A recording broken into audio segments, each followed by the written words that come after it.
kita dapatkan, termasuk nanti kita akan ketemu dengan penyidik, bahwa data yang kita dapatkan dari Maguchi bahwa ijazah S1, DP, S2 dan S3 itu palsu 100%. Kenapa harus mengurusi ijazahnya Rismon? Satu, dia mengaku sebagai ahli, karena itu akreditasi untuk seseorang diakui adalah dari tingkat sarjananya. Nah, dengan harapan dia memiliki nilai tambah dari universitas tersebut. Nah, kenapa ijazahnya yang kita permasalahkan? Satu, apakah dia benar-benar ahli dengan hal ini? Ternyata dia menyalahgunakan dokumen yang dari luar negeri. Nah, sehingga orang banyak tertipu dengan hal tersebut. Dia mengambil keuntungan secara pribadi. Apalagi? Kemudian dia pernah menggunakan itu untuk pengurusan sertifikasi dosen. Berarti ada uang rakyat yang dipakai di situ. Betul. Dan yang ketiga, dia gunakan untuk saksi ahli di pengadilan. Nah, Dia pernah menjadi saksi ahli di pengadilan. dan itu bersaksi palsu. Nah, kan ada konsekuensinya seseorang yang tidak benar-benar ahli membuat satu penipuan dalam hal dokumen. Nah, dia bersaksi dan itu di bawah sumpah. Ya kan, di bawah sumpah. Nah, kalau di bawah sumpah berarti dia sudah bersaksi palsu. Nah, Roni Teguh bisa meyakinkan kepada publik bahwa benar-benar ijazahnya Rismon Sianipar itu tidak pernah dikeluarkan oleh Yamaguchi. Sangat. Sudah dari segi ijazahnya yang S2, S3 yang dia tampilkan. Nah, kemudian kita dengan tim itu mengirim email ke Yamaguchi, ada balasannya. Lalu yang ketiga, ada informasi bahwa dari penyidik juga sudah mendapatkan informasi tentang ijazah tersebut, dan dipastikan memang sudah pasti 100% Rismon tidak memiliki ijazah S1 dan S2-nya sekaligus. Kenapa penyidik ini? Apakah penyidiknya berkaitan dengan penyidikan ijazahnya Pak Jokowi atau pencemaran nama baik kepada Pak Jokowi sehingga Rismon juga dilibatkan di sini? Atau ada laporan khusus? Sepertinya ini kan ada laporan. Di luar masalahnya Pak Jokowi ini. Jadi karena itu ada laporan, jadi diproses. Sepertinya seperti itu. Saya belum mendapatkan informasi yang detail sambil menunggu dari penyidik untuk bertemu. Anda juga dihubungi oleh pihak Polda Metro Jaya? Untuk apa?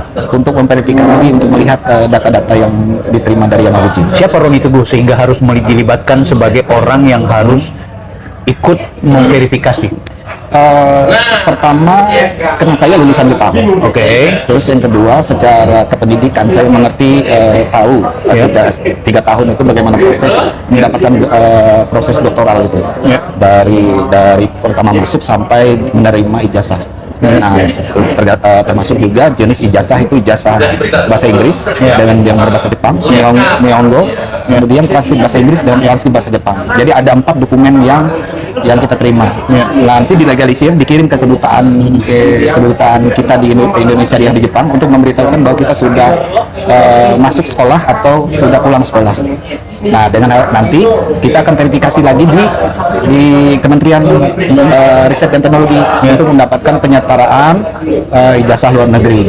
Nah, itu digunakan untuk misalnya ASN atau pekerja yang membutuhkan validasi. Kementerian lah mengecek itu. Nanti ada surat yang keluar, itu yang dipakai untuk kita misalnya untuk mengaktifkan lagi jabatan kita sebagai ASN atau jabatan kita sebagai dosen. Tapi kan minta maaf, Pak Roni Teguh bukan orang yang seangkatan dengan Rismon Sianipar di Jepang. Betul. Jangan-jangan ada nomenklatur yang berbeda, ada mekanisme yang berbeda? Tidak. Semua sama? Semua sama. Contoh, seluruh disertasi itu kan harus semuanya terupload. Dia namanya tidak ada di disertasi sistem itu.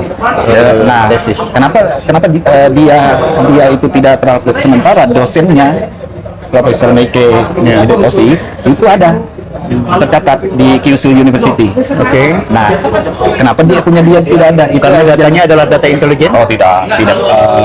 Kita sering ketemu dengan. Saya harus percaya siapa? Rismon Sianipar karena dia bilang bahwa tesis dan disertasinya itu adalah data intelijen yang bisa membahayakan negara, atau saya harus percaya kepada Roni Teguh Berikan saya dan juga teman-teman pendengar bisa paham. Oke, syarat pertama, disertasi itu kalau dia mengandung informasi-informasi yang sangat berbahaya, kita bisa tampilkan judulnya dan abstraknya saja. Oke. Nah, tapi kan yang data-data yang lain bisa kita simpan di library. Apakah Rismond Sianipar punya keluar di Abstrak aja tidak ada, judulnya aja juga tidak ada, apalagi. Iya. Nah, tapi yang jelas dia tidak, kalau saya pribadi menilai dia tidak menyelesaikan disertasi. Karena syaratnya disertasi adalah paper utama. Nah, dia nggak punya paper juga? Dia tidak punya paper. Nah, dia ngaku punya paten lagi. Patennya juga tertolak kan, gitu. Jadi dua hal ini menggugurkan dia menulis disertasi. Oke. Nah, kalau tidak ada disertasi berarti dia tidak punya komite untuk ujian. Kalau tidak komite, dia tidak punya disertasi untuk diujikan. Guys, buat kalian yang masih belum paham tentang sosok Rismond Sianipar yang selalu keluar-keluar mengatasnamakan dirinya sebagai peneliti, sebagai ahli lulusan doktoral Jepang Yamaguchi, maka sesungguhnya dia sudah melakukan pembohongan publik bila mana kemudian akhirnya diputuskan oleh pihak mungkin kepolisian bahkan pengadilan ternyata dia tidak memiliki ijazah asli dan juga tidak pernah kemudian dinyatakan lulus oleh Yamaguchi. Tidak hanya dikonfirmasi oleh Pak Roni Teguh, bahkan dari pihak kampus juga menyatakan hal yang serupa. Parahnya lagi, Rismond dengan begitu percaya diri memperlihatkan di media sosialnya, dalam hal ini kanal YouTube-nya, memiliki ijazah dengan warna dan bentuk yang berbeda dengan ijazah sebagaimana umumnya milik lulusan Jepang, dan juga percaya diri mengatakan dia memiliki SK penyetaraan yang ternyata itu adalah SK atau sertifikasi dosen atau sertifikasi pendidik. Ini semakin memperparah keadaan. Nah, di hadapan saya ada Pak Roni Teguh yang sudah menjelaskan secara gamblang tadi betapa Rismond Sianipar itu bermasalah. Pak Roni, bagaimana Anda mau memberikan keyakinan kepada publik, meyakinkan kepada publik bahwa Bang Joshua, Anda dan juga beberapa teman yang menganalisa ijazahnya Rismond Sianipar itu benar-benar palsu, tidak hanya dari sisi akademiknya, tapi dari sisi perbuatan-perbuatan yang dia lakukan. Ya, seseorang yang menyandang doktoral itu kan ada filosofinya. Jadi kenapa disebut filosofi doktor? Itu dia mengandung ilmu pengetahuan yang dia bangun sendiri. Oke. Nah, dibangun sendiri dengan bantuan profesornya, kemudian ada membangun satu cabang keilmuan baru. Nah, itu sebabnya kita di doktoral itu membangun teori.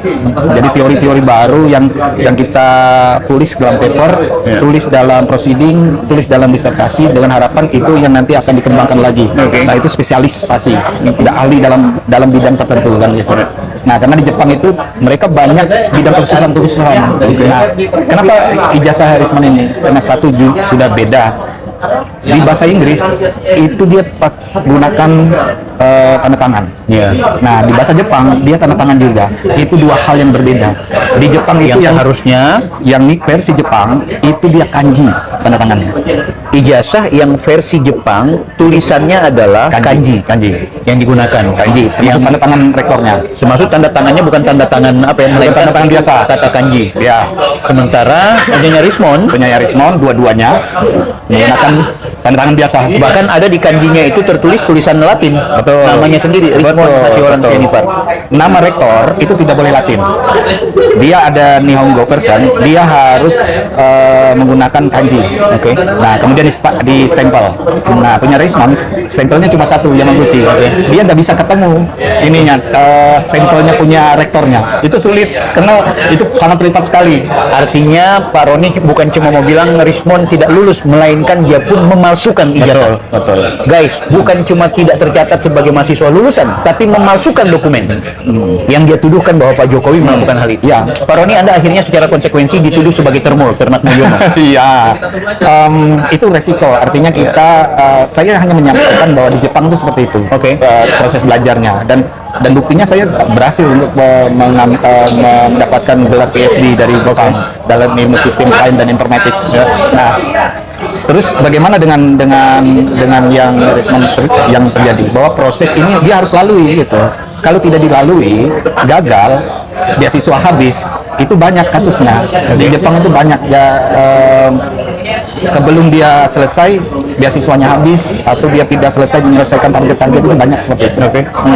Jadi saya pastikan bahwa Rismond ini 100% memang membuat pemalsuan dokumen ijazah luar negeri. Anda berani mengatakan dan melakukan hal ini, Anda dibayar? Oh tidak, saya bekerja berdasarkan karena kita kan ada komunitas digital forensik. Jadi saya bekerjanya di image processing dan sebagainya, melihat bagaimana data-datanya itu berbeda. Nah, kalau kita sudah lihat itu berbeda, sementara ada masyarakat yang tersesat dengan informasi ini, kenapa kita tidak bisa ngomong? Kita bicara inilah yang benar di Jepang itu seperti ini. Ijazahnya itu ada warna kuning, capnya itu ada 2.